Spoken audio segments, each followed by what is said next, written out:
Hey, in this video, I'm going to tell you why you should never get a radiofrequency ablation for your back pain. A radiofrequency ablation, also known as an RFA, is commonly explained to patients as a nerve burning procedure. And it's offered to patients in pain management clinics specifically for lower back pain. Now, you heard right, it is a nerve burning procedure. I'm going to tell you all about why you should not burn your nerves, and there's just a few situations where you might actually benefit from this procedure. I'll explain that as well. My name's Dr. David Midoff, and I'm a specialist physical therapist at El Paso Manual Physical Therapy. And this channel is dedicated to helping people stay healthy, active, and mobile without unnecessary surgery, injections, or pain medications. Please consider subscribing to this channel so that you don't miss out on any of the helpful videos we post each and every week. Now, when would a doctor offer you an RFA treatment? Usually doctors offer this after over-the-counter pain medications have failed you, as well as prescription strength pain medications, including medications to treat nerve pain like Lyrica and gabapentin. Oftentimes people have had injections at this point and they have only temporarily worked and have not given any sort of long-term back pain relief. Now, radiofrequency ablation is usually described as a non-invasive technique. It's not typically considered a surgery. However, they are going into your body non-surgically and burning nerves. So the reason why they don't say it's surgery is because they don't actually use a scalpel, they don't cut you open, they don't stick any cameras inside of your body typically. So it's a minimally invasive procedure, usually done with some very thick syringes or some very thick needles where they can put in the tools that actually burn the nerves. If you ask me, it pretty much is surgery or a very tiny step away from having surgery. I think it's a marketing ploy as to how they say the words about what they're doing to your body to make sure that they don't scare you too much. Now, it is one step away from the more traditional surgery. So at this point, if you've been offered an RFA treatment, then you're probably one step away from getting some sort of spinal surgery. Now, a question we get all the time is which nerve is burned? Let me just show you on the skeleton where the nerves are here. So here's the lower back, right in this area, and these nerves that come off to the sides are what we call the nerve roots of the lumbar spine. Now, the nerve roots branch into what's called a medial branch and a lateral branch. Medial just means it whips around back towards the middle of the spine, but it goes towards the back.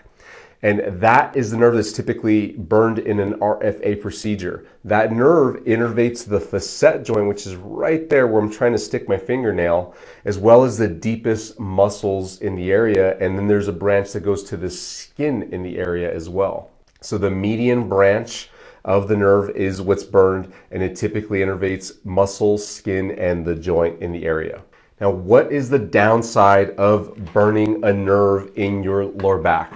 Well, for one thing, we don't know if the nerve regrows. Patients are often told that it might regrow. There's no certainty in the nerve regrowing at all. Now, people are doing this procedure in an effort to cut the nerve off to the area that's possibly generating the pain. So the theory is that if that nerve is burned off, then the joint that it's innervating is no longer innervated, which means you don't feel the pain anymore.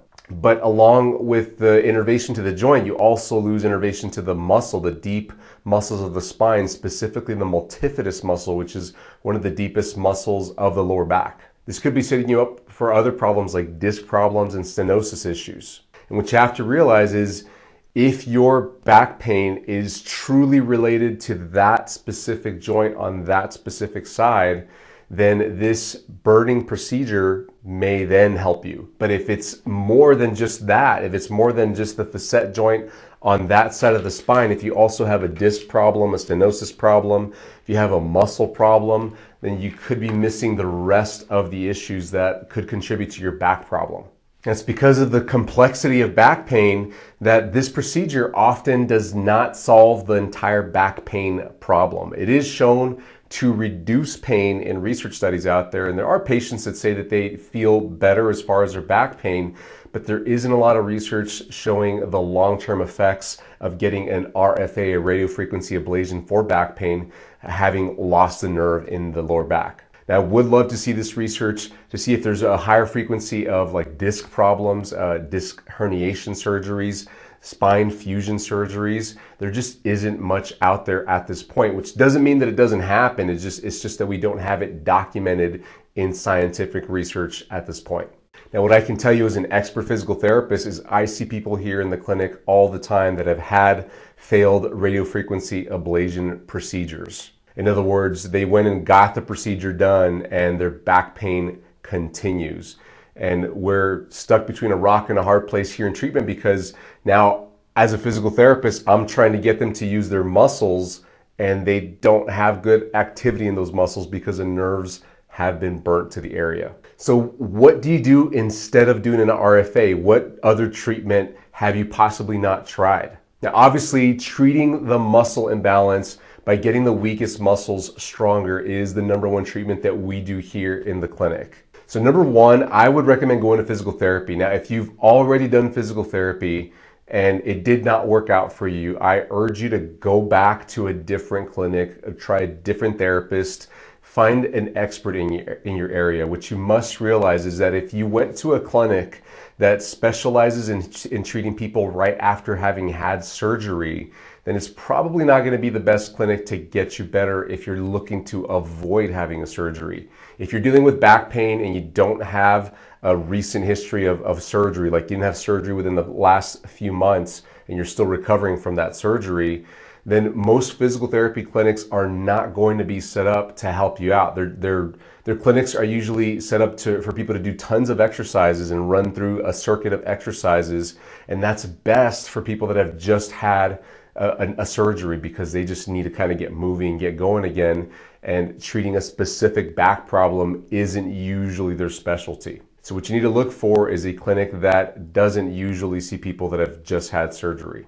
Now, to be even more specific in what kind of treatment to look for, here at this clinic, I'm looking to treat a muscle imbalance in the area. If you've got back pain that you're looking to get a radiofrequency ablation procedure for possibly, chances are the joint is what's affected, and that joint is affected because you've got an imbalance of muscle strength surrounding your lower back. Usually the back muscles are actually over-dominant, the abdominal muscles are weak, and so are the glute muscles down here below the lower back. Those glute muscles often get weak, and that's what needs to be treated, the abdominals and the glute muscles. And sometimes it's even a specific part of the abdominals, like the lower abdominals. It just depends on the individual. Often when we see people here in the clinic for a back problem and they've had a failed radiofrequency ablation, we're just a couple of months away from strengthening their abdominals and their glutes enough to have a reduction in their back problem. Now, I just want to let you know we have a program called the 28-Day Back Health and Wellness Boost Program, where we've packaged many of our exercises and teachings on how to help a lower back problem over the course of 28 days. Now, it's a 100% online and on-demand program, so you can access it from anywhere that you've got a screen and an internet connection. And you can find details on this program down in the description below. Just look for the link for the 28-Day Back Health and Wellness Boost Program, and you can learn all about it. Now, when would a RFA be a good idea? If you thoroughly strengthen your abdominals and your glutes and you have seen absolutely zero improvement in your back pain, and you know without a shadow of a doubt that you got stronger in your abs and your glute muscles, then that might be a situation where you might look to get this nerve actually burned. Now, another situation could be if you, for some reason, cannot strengthen your abdominals and glutes, like you've got some neurological problem, maybe you've had a stroke, or some other nerve problem, some spinal cord injury, and you just can't get strength in your abdominals and glutes for that reason. Or another reason, which I would think is valid, is if you're lazy, if you're admittedly lazy. I get patients sometimes that say, you know what, I'm just not going to exercise. And you know that you're okay with the long-term effects, the side effects of having the muscles not working in your back because the nerves are burned. Then a radiofrequency ablation might be appropriate for you to get your back pain down. Just have an understanding that it's only going to be a temporary improvement. And now, before going through with the radiofrequency ablation, make sure that your doctor does do a nerve block test. Now, I haven't met a doctor that hasn't done this yet. but I wouldn't be surprised if there's one out there. So if you happen to run into a doctor that's looking to do an RFA, they should be doing a nerve block test where they go into your spine and they get to that nerve that they're looking to burn, and they do what's called a nerve block. They do a little procedure to numb the nerve, and then they ask you, is your pain better? If your pain is better, then they are more certain that that's the nerve that they need to burn. So when they go do the procedure, they don't miss, they don't fail. Hey friends, I really hope you don't have to get an RFA treatment. I hope you can get stronger in the right areas and really break through this back problem. Most people dealing with a failed RFA do get better here in the clinic. They just have not found the right kind of treatment that they need for their back problem. And going to physical therapists can be very confusing because one might tell you one thing and another might tell you another thing. And doctors don't typically know who's a good physical therapist and who's not. You've got to go try out the one that works for you. And you might also be recommended a physical therapist that doesn't work out for you. You might need to find another one that can guide you along in the right way. And don't forget that we've got an online program that you can download right now. Just go to the link in the description below. If you're looking for more help with back problems, we've got more free help on our channel, also linked in the description below. I'll see you in the next video. Bye-bye.